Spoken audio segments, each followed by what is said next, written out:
let's talk about Loom. I played Loom recently. It was quite good. And that's probably sacrilege to a number of adventure gaming fans. It's only quite good? What are you talking about, James? Why, Loom...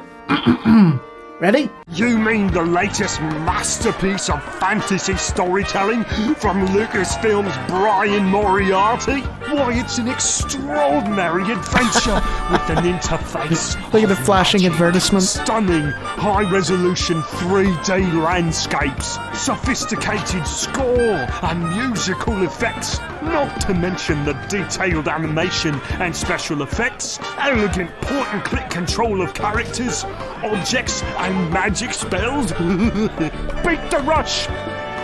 Go out and buy Loom today! Jeez, what an obvious sales pitch.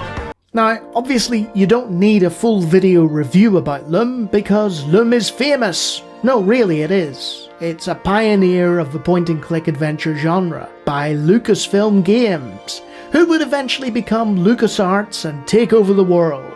I mean, it's not the first LucasArts adventure game. That would be Labyrinth or Maniac Mansion, and there's Zack McCracken, and there's Indiana Jones and The Last Crusade. So by this point, LucasArts had a fair handle on how to do a point-and-click adventure game, though it was a significant departure from their original style, which was a lot more comedic. Okay, The Last Crusade, it sort of wasn't as comedic as well, but Indiana Jones has that dry wit and humour. Loom was played a lot more straight. But if you want me to really talk about Loom, personally I feel it should be in an art gallery somewhere. They should just have some original old machines set up, with the proper speakers, and just have it in an art exhibit, because that's what it is. It's a piece of art. And it furthered that idea of video games as art. Whether it was the actual graphic design itself, the otherworldly feel of the land, or just the music. The music was by Tchaikovsky, who is quite a big deal in the classical music world. Look him up. So I got it on Steam, as any ordinary person would, and there was something off with it. I played it, and I thought, well, this is Loom then, is it? But, yeah, it didn't leave the best first impression, to be honest. And that's because of this. Yeah, there's like a gaping silence, and you're thinking, something is missing here. And the reason for that is because the version on Steam is not the best version. There is no best version of Loom, unfortunately. The original EGA version has better music, and it has more dialogue. The reason for the more dialogue bit is because the voiced version of Loom on Steam had to cut off bits of the dialogue for some reason in order to fit with their voice acting budget. Voice acting in video games wasn't that common back then. This was a new sort of thing being done, and much like in the film era, the voice acted video games were called talkies, and they had to cut a few corners somewhere, and it shows. The sound design of the Steam version of Loom is not great. Whoever did it decided to chop up all the vocal bits and pieces after applying the effects. So if your character's talking in a cavernous hallway, the reverb cuts out jarringly, especially if you're wearing headphones. Plus, the voice acting performances weren't that great in the first place. So yeah, you go onto the Steam page and you have a pile of reviewers saying, don't get this version! Get the EGA version with all the dialogue. It is the definitive version of Loom. And there's what the EGA version looks like. And to its credit, despite the limited colour palette, the art team does really well. Possibly because it was originally for EGA. I'm not sure they had VGA in mind when making the graphics. But there's a halfway home between the voiced version and the EGA version. And that's the FM Towns port, which has all the VGA graphics of the voiced edition, but has all the dialogue and music of the EGA edition. The original release of Loom came with a 30-minute drama on tape cassette.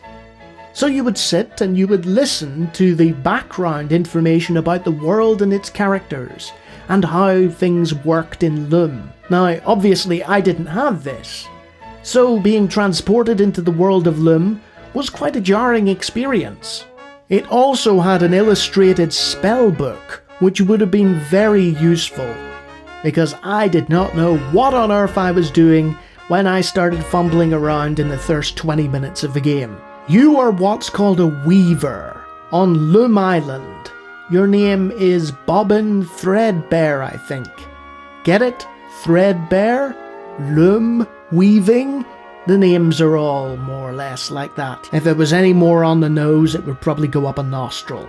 Loom Island is a pure mythical fantasy realm, and it borrows from the likes of Peter Beagle in its fantastic presentation. Many people fell in love with this mystical landscape that they fell into, visiting it in 2021 however, and it's been there, done that kind of scenario. It's not as amazing as it once was, but it's still quite evocative. And I can only imagine playing this on some dusty old computer back in 1990 and being amazed by the flocks of swans soaring into the sky. And the high fantasy element is understandable, as apparently Orson Scott Card, the famous writer, chipped in a few ideas, though he was keen to downplay that he didn't write a whole pile of stuff for it. You were summoned by the Elder Weavers on the day of your birthday, and you trundle on down only to discover that your teacher and mentor is being punished in front of the Great Loom. They cast a spell upon her with their magical stick things, and she turns into an egg, and this is not what is expected whatsoever. After this, a swan flies through a pane glass window, and you don't have a clue what's going on, you're just an innocent bystander. And as a player, you feel much the same way. You're like, what is happening? It's a lot to take in, but it's good introductory material.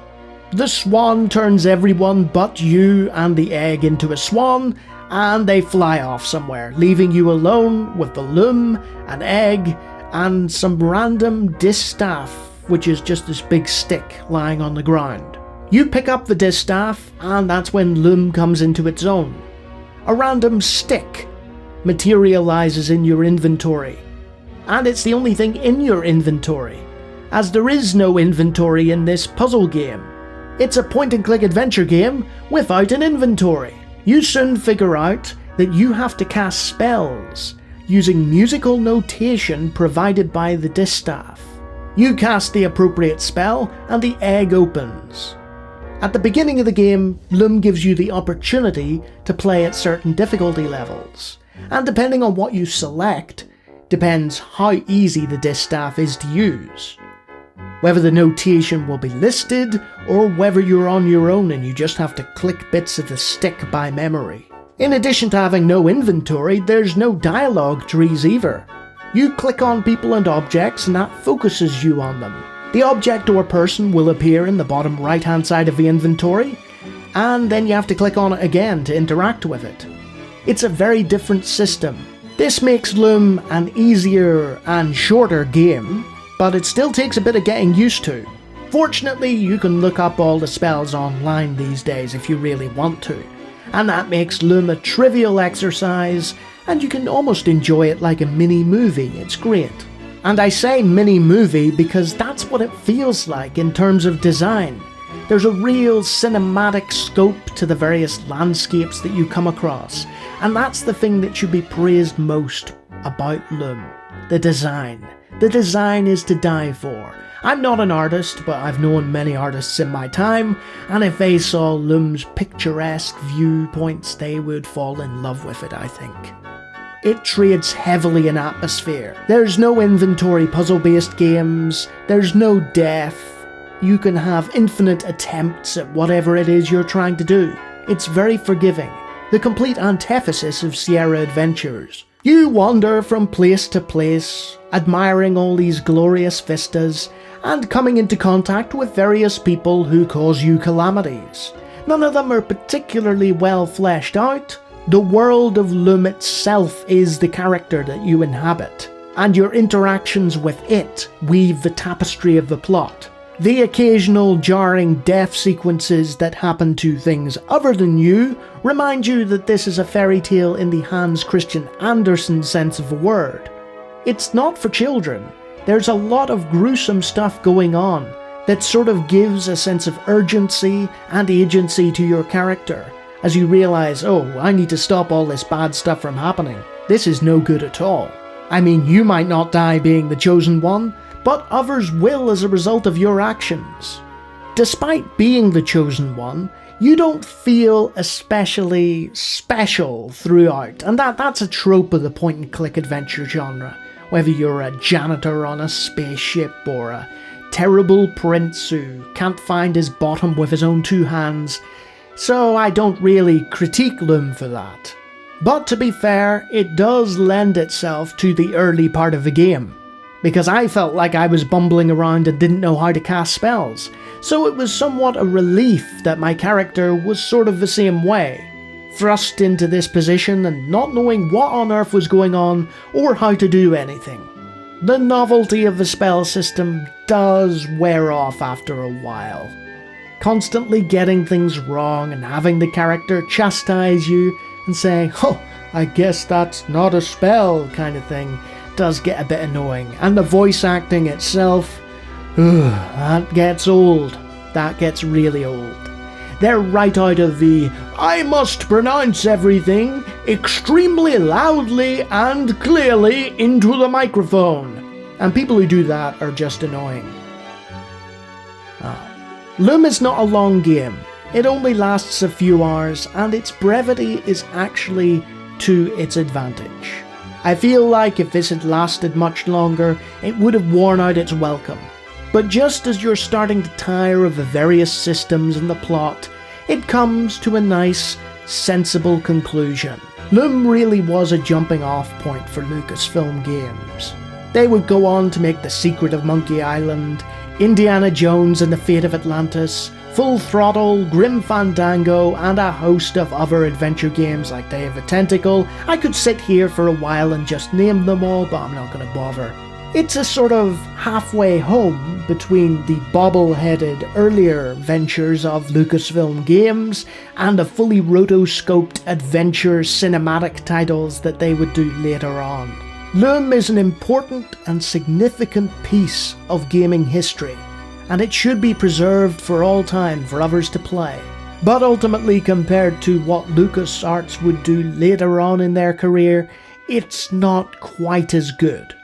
So jump into the shoes of Bobbin Threadbare, grab your distaff tight, and prepare for a mythical adventure.